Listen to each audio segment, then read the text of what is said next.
welcome to How to Be a Hero in Real Life. I got this problem with saying the H in hero. Hero. We're joined by another hero today. Heroine, hero, whatever you want to call it. Let's not forget the pronouns, right? Absolutely. Okay.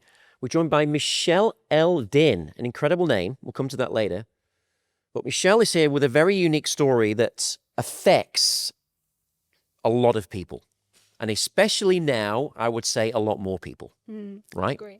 So, Michelle, how did we meet? What's the context here? Oh, yeah, absolutely. So I think it was probably, let's say 2 years ago, our mutual friend, Anna Davidson. I think she was doing a live with you. And I literally turned onto Facebook completely unexpectedly and saw yourself. And I was like, oh, that sounds intriguing. And I always believe the universe puts us in a right place at the right time. And it just went from there, really. I was like, I want to tell my story. I resonated with you as an individual. I think you spoke about your values, why you were doing the Start Over movement. Yeah. And I was just like, I want to be involved with this. And the rest is history. I remember now, Anna Davidson is a great friend. Yeah, she's lovely. A really lovely, lovely person. So that's an interesting thing that happened. So there goes another message. Do a lot more collaborations and things. Amazing things happen, don't they? Absolutely, they do. Yeah. So, Michelle, why are you here? What's your story?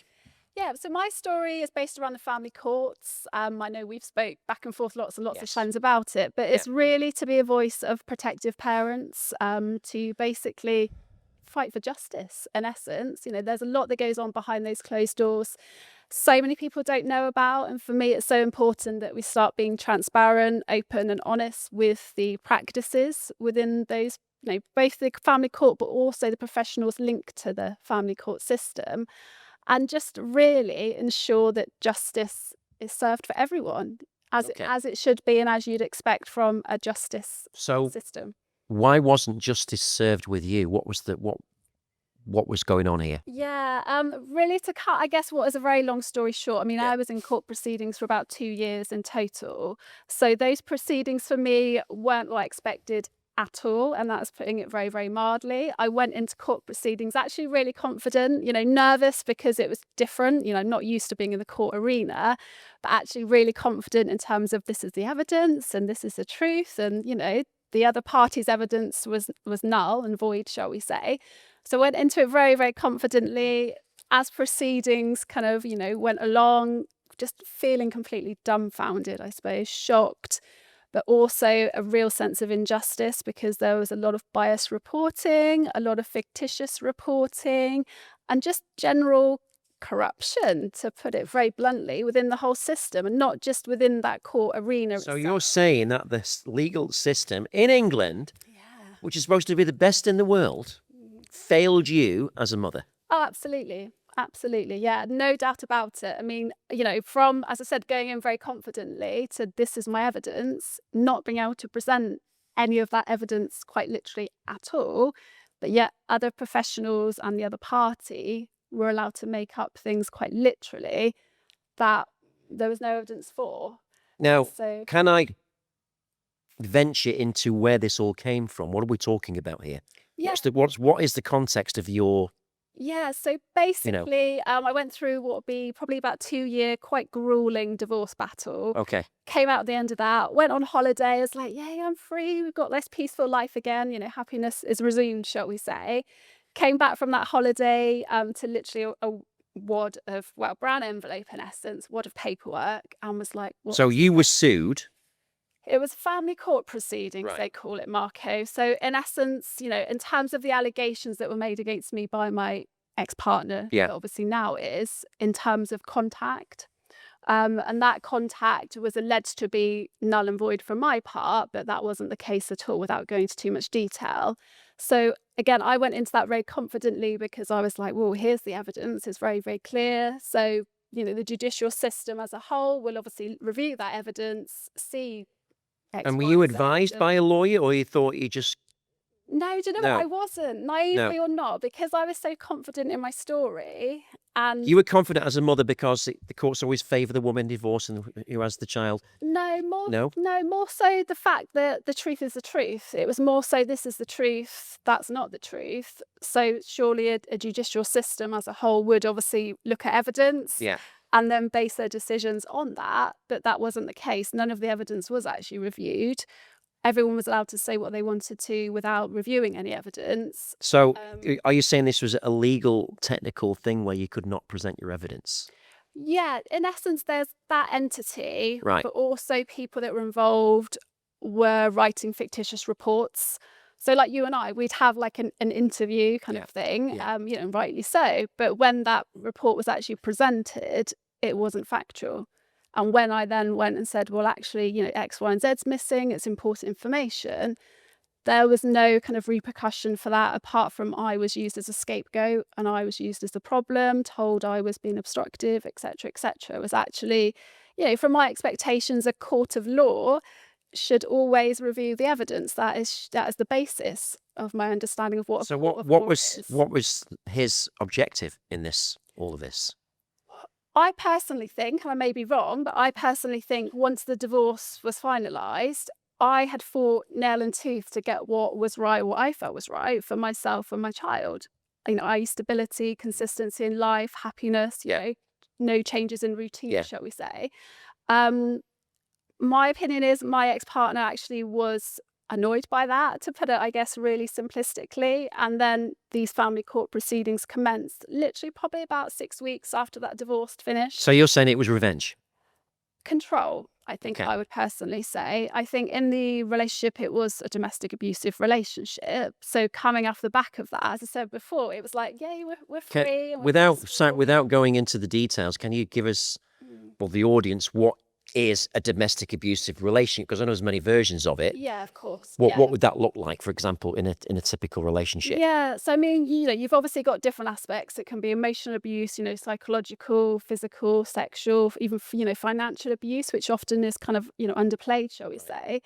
For me personally, it was emotionally and psychologically. So it's one of those, and I hope a lot of the audience can relate to this, but you don't really understand what's going on in that moment. So you're kind of on this roller coaster of literally emotion. So let's just give that a little bit more clarity, if I may say, to kind of give it, I don't know, some kind of simplicity. What you're saying is that in some relationships, the psychological abuse is where they're trying to control you and make you feel guilty when you don't do something that they want you to do, but they make you feel it's your fault. Yeah. Literally. Is that right? Yeah, actually, no, absolutely. Yeah. Right. There's obviously lots of different facets to it. Yeah. You know. So is that called gaslighting, trolling? What is it called? Yeah, there's so much, isn't there? I was just going to say there's gaslighting, manipulation, obviously just, you know, lying to, you know, simplistically lying. So many different aspects that in that moment, because you're often faced with what I'd call a Jekyll and Hyde character. So you have this, you know, Mr. or Mrs. Charming, but you also got this Mr. and Mrs. So when did you find, if you don't mind me asking, when did you know this was a Jekyll and Hyde? Was that long into the relationship, or? Yeah, do you know what? I would say, what are we talking? Probably about 2-3 years into the marriage. That's a long time. Yeah. And there was no reason why that person changed?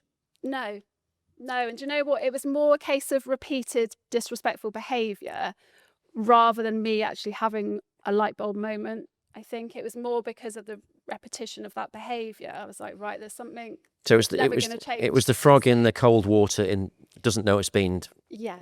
I think it's going to kill itself, right? Yeah. And it was just one kind of incident, shall we say, that I was just like, right, enough's enough now. You know, I thought at the time, I didn't actually realise I deserved better at that time, but I thought our child deserves better than watching that play out, shall we say. And I just thought, actually, no, we need a better life here. We deserve happiness and joy and peace. And so from that, when it started, did you want to save this marriage, or did you think that was going to happen, or did you really not think that?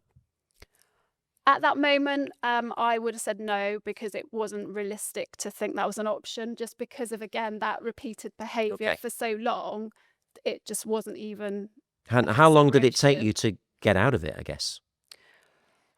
Probably about a year. Okay. I think probably about a year. And even then, there was obviously the post-separation abuse, which again, not many people expect, because you think you leave a relationship and that's it. Great, wonderful. Yeah. They've gone, I've gone that way. But actually, the reality, sadly for many, is very, very different. And often that post-separation abuse is worse than that within that relationship. Especially when you've got children. Yeah. Sadly. Sadly, but they become pawns to Yeah. leverage what a lot of people do, isn't it? Yeah, it is sadly. Yeah, So, literally that. so this story that you've written, because it obviously takes a lot of courage, especially when you've got children, it takes a lot of courage to share the story publicly to millions of people, potentially. Yeah. Right? What made you do it? It's the right thing to do. I don't believe, I'm very moralistic. I always act with integrity. And I think I cannot sit back on what I have now found out about the judicial system, how victims of domestic abuse are treated. And I say that loosely because sadly I've had experience of, sort of post these court proceedings myself, as speaking to people from all different aspects of life. I can't sit back as an individual and sleep at night knowing that happens and not do something, whatever that's. Where does that come from, though? What do you mean you can't sleep at night? Is it you're thinking of other women in those situations where they don't know how to do what you actually did? Is that part of it? Yeah, I think it's just wanting justice. And Okay. again, it's not even relating to myself because ours is kind of done and dusted, shall we say. But as you rightly said, it's for those that are already in that system to support them in the way I can through my own personal experiences, and perhaps those that have come out of it that are still struggling, whether that's mentally. Well, what would be what would be the best outcome for someone reading your story that is a young lady or a young man, because it works both sexes, right? Does, yeah. What would you want to be the best outcome for that person reading your story right now? Just to have hope and faith, because I think that in that moment, those two things carried me through. And I didn't realise, again, this is all said with hindsight, don't get me wrong, but that hope and faith that everything will be okay, and it has been okay, actually carried me through. And for me personally, that actually came from spirituality, which again, if you How do you mean spirituality? Because that's a very big, bold, loose statement, isn't it? What is it? What do you mean? So for me, that looked like just simplistically, going to psychic mediums, having some readings every few months, which almost confirm my own thought patterns, to be honest, but having someone outside of my own world say, actually, this is happening for a reason. This is a path you're meant to be on because of X, Y, and Z. And that was actually a positive path. So, okay, so what you're saying is that you had a call to action to get help. Yeah. Right, because on the hero's journey, the people that change are the people that are ready to change and ask for help. So you had a self-intervention. You realised you weren't going to do it, so you needed support. Yeah, literally. And you have the courage to reach out. Yeah. Right, and in that process, what did you learn about yourself?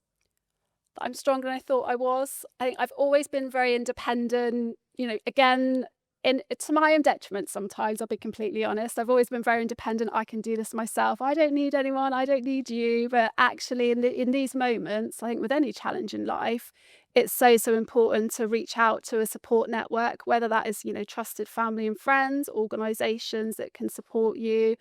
And I think for me, I learned that actually it's okay to ask for help. It's okay not to do this on your own. It's okay not to hold the mental burden that whatever that challenge looks like on your own, and to have people come into your trusted circle to support you. Now, you're on the other side of this. Mm. What advice would you have given to yourself in that darkest moment? What would be the best advice? Yeah, never give up, because there was so many times I was like, oh, this is absolute hell.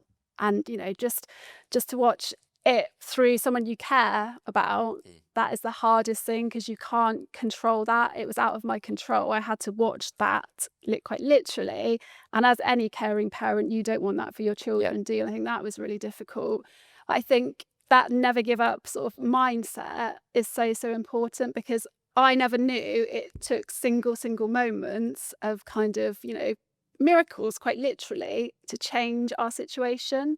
And in that moment, though, before those, I was like, we're never going to get out of this. This is our life forever. And it was, really, really low point. But actually, those small steps towards positive progress and those miracles, shall we say, which, came out of nowhere, I'll be perfectly honest with you, changed our life around. And for me, for anyone in any challenge in life, just remember everything is temporary and you don't know what tomorrow's going to bring. Wow. And did you ever think you'd be telling this story when you're in that low moment and those times on a podcast with me? No way. Absolutely no bloody way. No, literally. I just can't. And again, I always think things happen for a reason. And I just think I, a firm believer you've got to grasp every opportunity in life. And at the time, you don't know like why you're doing it sometimes. Yeah. You almost feel the fear and do it anyway, which is, again, is an ethos of my, you just think, I'm just going to go for it. And I think sometimes you've just got to, in life, take those steps forward. Small steps it can be, or sometimes needs to be, but grasp those opportunities and just go for it, Fantastic. Now, who is Michelle today? Yeah. So I run a 6-figure recruitment business, which is it's actually become my sideline now, believe it or not, because I'm so passionate about supporting women, empowering women after domestic abuse, that is kind of like being pushed to the side. So now I'm looking at, I co-authored a book in 2021 called Hear Her Roar, which is an internationally best-selling book. But again, it's based around domestic abuse, stories like my own I've shared to empower women who've been through similar. And then I've also set up an online community called A New You, which again is the same ethos of empowering women and helping them regain their identity. And that's I feel really passionate about going down. But again, if you'd asked me 2 years ago, I would not have even kind of thought about that. But it's a path I feel I've been led down for a reason. It's a beautiful story. So how can people reach you? Yeah. So I'm on Instagram, my first name, surname, Michelle Elden, which is Eldin. Absolutely. Right. And also on Facebook, we have the Facebook community, which is just literally A New You, and that is also the same on Instagram. My book is obviously available on Amazon, Hear Her Roar. And yeah, I'm LinkedIn. I'm pretty much everywhere. Cool. Actually, yeah. Cool. So, Well, thank you so much for thank you. sharing that very harrowing, very sensitive story. But I'm glad you did, because a lot of people would be watching this and hearing it and going, you know what, there is hope. Yeah. I can reach out to Michelle. There is something I can do about it. Yeah. Right. I hope so. Because a lot of people don't see the other side in that moment, do they? No, not. Especially in domestic abuse. I've been in that, and it's like, how do I get out of this? Right? Yeah. So thank you so much, Michelle. Thank you. Woo! Yeah.